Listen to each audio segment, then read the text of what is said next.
Ir mes grįšim į Kauną, bet ne į Kauną, o pas Kauną, pas tą mūsų naująjį vieną iš trejeto smogiamojo, kuris pareiškė, kad reikia su šauktiniais sutvarkyti reikalus galų gale. Moterų dar nelies lyg ar ne, dar kol kas užteks ir vyrų, sakė, bet visus. Jo, man patinka jo nusiteikimas ir kad Kaunui labai imponuoja Izraelis, sakė. Jis nori, kad čia kaip Izraelė būtų tokia kariuomenė, tokia kieta, kur visi eina nuo 16 metų, reikia, nereikia. Sakė, jo, kaip tu sakai, merginų sakė dar nebūtina, bet priklausomai nuo geopolitinės situacijos gali reikėti visiems eiti. Ir va tas toksai požiūris militaristinis, jis labai umėja iš tikrųjų pas mūsų žemelėje, kas yra tikrai liūdna matyti visą tą karo isteriją. Ir matant tokius žmonės, kurie patys tikrai niekada nepasims ginklo ir neis, kurie turi savo pasidarę auksinius parašiutus, kaip sako Amerikoje, kurie turi pasidarę exit strategies, kaip kalbant, kelią, pasidarę savo išėjimo tokius visokius variantus. Jie garsiausiai išneka tie drąsuoliai. Tai, kai supranti tos dalykus visus, tai, iš tikrųjų yra apgailėtina jų klausyti ir girdėti. Aš čia nebūčiau toks tikras, kad mums merginų nereiks. Nes aš mačiau vieną kartą, kai putojo Jakilaitis kažkur. Beje, apie Jakilaitį noriu atkreipti visų dėmesį. Ar pastebėjot, kad Jakilaitį pradėjo traukti į reitingus tų visuomenės veikėjų? Seniau buvo tik Tapinas, dabar jau atsirado ir Jakilaitis. Tai žiūrėkit, kas vyks toliau. Visą laiką reikia matyti tą vaizdą iš aukščiau. Nes, pavyzdžiui, nei aš, nei prezidentus ketinantis Alvis kelt savo kandidatūrą, jo tenai nėra. O Jakilaitis yra, nors jisai sako, kad jis niekur nedalyvaus. Tai aš manau, kad tokie dalykai nevyksta šiaip sau. Tai Jakilaitis toj savo laidoj, tokių jam būdingų stilium pareiškė, kad laikas jau ir moterim pradėti galvoti apie tarnybą karo. Pradėti, aišku, nereiktų nuo apkasų, ten yra daugybė kitų dalykų. O šiandien važiuodamas automobiliu girdėjau tokią laidą, kurioje dalyvavo Marius Dubnikovas, tokie vadinasi verslo pietus, kolegos, verslo pietus laida, o dalyvauja tas, kur degina vatą, kaip jisai, Kubilius, ne? Taip, jo. Dominikas Kubilius turbūt. Tai tai ten Marius tas taip normaliai, jisai vis tiek toksai išlaikytas pakankamai žmogus, bet ką ten šneka Kubilius, tai ten reikia, žinokit, girdėti. Žinot, aš čia su tokia viena moterim bendravau, jinai tokia pasakė sąmokslo teoriją, kad su tom vakcinom turbūt jiems smegenys vis dėlto kažkaip buvo pažeistos šitiem žmonėm. Nes ta koreliacija tarp tų vakcinuotų ir nesąmonių šnekėjimo, jinai yra labai akivaizdi, galiu sakyti.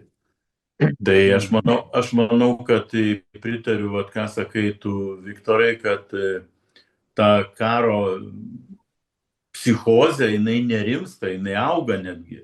Ir čia prezidentas prisiklausęs kažkokių bairių, kad čia kažkokia Rusija ruošiasi daryti kažkokias provokacijas ir taip toliau, tas kaudas jam irgi, blemba, kodėl jo vardas pavardė ne Vilnius. Jis taip tiktų.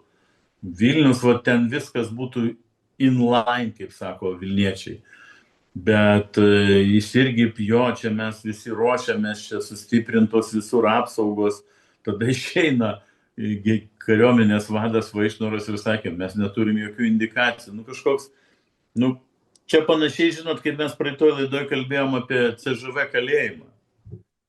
Tai kitoj laidoj šiandien irgi važinėjau, girdėjau, kad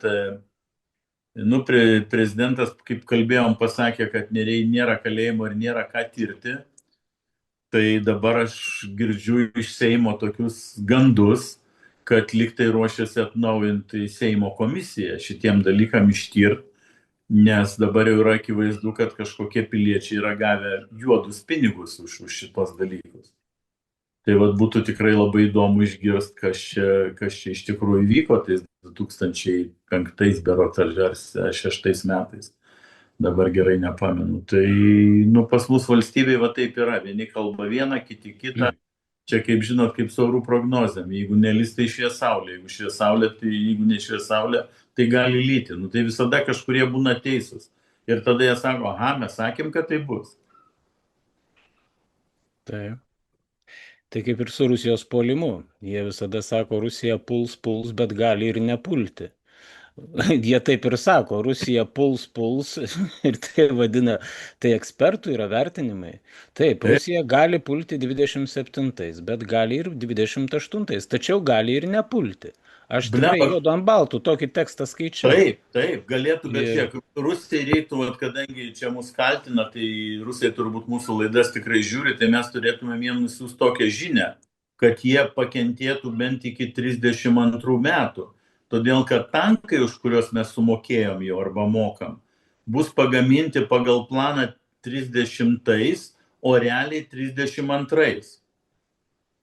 Tai būtų gerai, kad jie dar lukteltų, nepultų 28. Nelogiška, nes kai tankai čia bus, tai galės rusai daugiau trofėjus pasirinkti, susirinkti. Tai, bet grįžtant prie visuotinio šaukimo, tai Gintarai, aš turbūt tu teisus esi sakydamas, kad čia iš tikrųjų eina linkstama prie to visuotinio šaukimo, tai ir moteris, mergina, sakykim, tame tarpe, taip pat įtraukti į tą visuotinio šaukimo mechanizmą. Gal pats Robertas Kaunas. Robertai, tau kažkaip... Robertas Kaunas. Kažkaip jo ir kariuomenės vadas, aišku, ten per vieną raidelę tau dar pasisekė, žinai, bet krašto apsaugos ministras Robertas Kaunas, jisai sakė, kad Lietuvai derėtų sukti Izraelio keliu, atrodo taip, ar ne? Tai jie, jeigu nori, jie tuo keliu tegul suka, tegul jie kokiais nori ten tais keliais tegul vaikšto, aš niekur ten paskui juos eiti nesiruošiu. Bet jeigu kartais reikėtų Lietuvą ginti, ateitų ta diena X, aš ją tikrai ginčiau, tik tai daryčiau ją savaip. Ta daryčiau savaip, sakykim taip. Tiek tos, dabar ne apie tai, apie tą visuotinį šaukimą, o Jakilaitis, man atrodo, jisai, Gintarai, pasakė, kad merginų šaukimas į kariuomenę čia yra faktas. Tai yra faktas. Bet tai tik tai yra laiko klausimas, kada tai bus, o tai jau yra kaip ir įvykęs faktas. Jisgi pranašų yra ir kitų dalykų, mes pamenate, kai sakė, kad čia reikės, reiškia, imtis prieš artėjančius rinkimus tam tikrų priemonių, kad užčiaupti tuos alternatyvius kanalus, burnas ir taip toliau. Kas paskui, kas po tų žodžių atsirado? Ulbinaitės įstatymo projektai. Taip, Ulbinaitės. Tai va čia reikia įsiklausyti į tai, ką sako gerbiamas Edmundas. Toks buvo personažas. Edmundai. Ponas Edmundai, panelė Kristina nelipa. Nelipa ir viskas. Negi buvo šitas Markauskas, Klaipėdos rajono meras papuolęs, irgi tą Edmundai, jis jeigu 80 kartų sukartoja, kai Edmundas įkalė. Prie sienos, aš nepamenu ten klausimų kokių, bet nepamenu. Negirdėjau. Jisai tada buvo ministras. Žemės ūkio. Markauskas, bet aš apie Edmundą istorijos nepamenu. Tai ką čia dabar kalbėjom apie tą visuotinį šaukimą ir...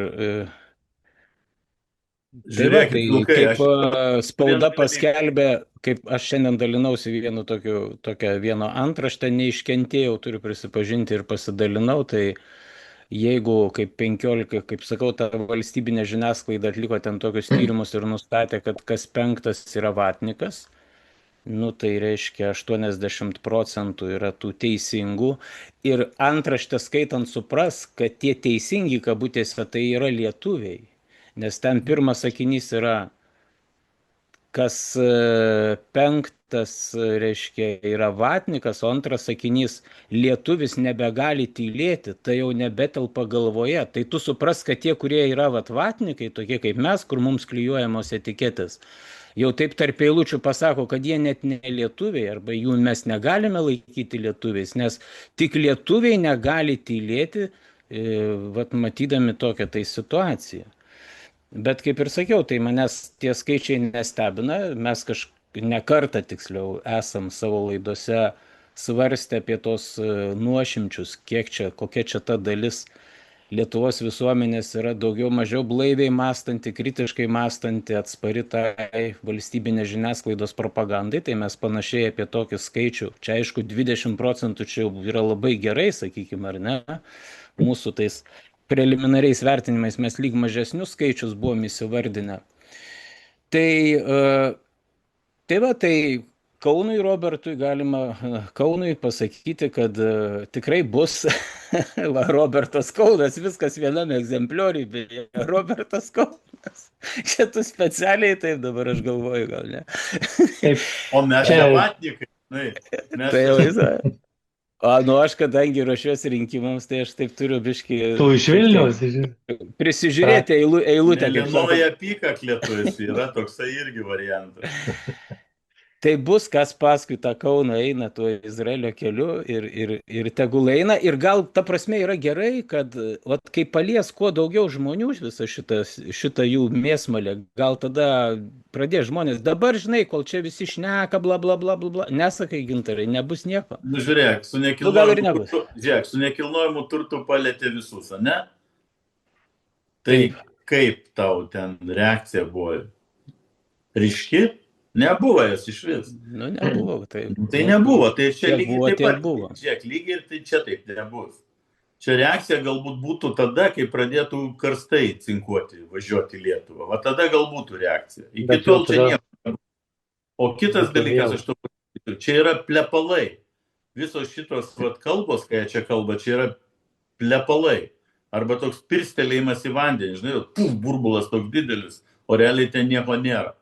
Tai jie visų pirma nėra pasiruošę infrastruktūros visuotiniam šaukimui. Jie neturi nei aprangų, nei ginklų, nei kur apgyvendinti. Jie nieko neturi. Jie mala šūdą. Nu neturi, Viktorai. Tai yra, atsiprašau, Alvi, neturi. Aš nieko Ne, nesakiau. neturi, bet Gintarai, atsiprašau. Bet gera proga išleisti pinigus tam. Не надо наводить на дурные мысли, Gintarai, nebekalbėk, nes jie išgirdę šitą, jie toj sakys, o, perkam, darom infrastruktūrą. Teisingai perka? Vilkų Jau jie taryboje dabar. pasakėt. Ar Vilkų taip taryboje jie teisingai perka? pasakėt.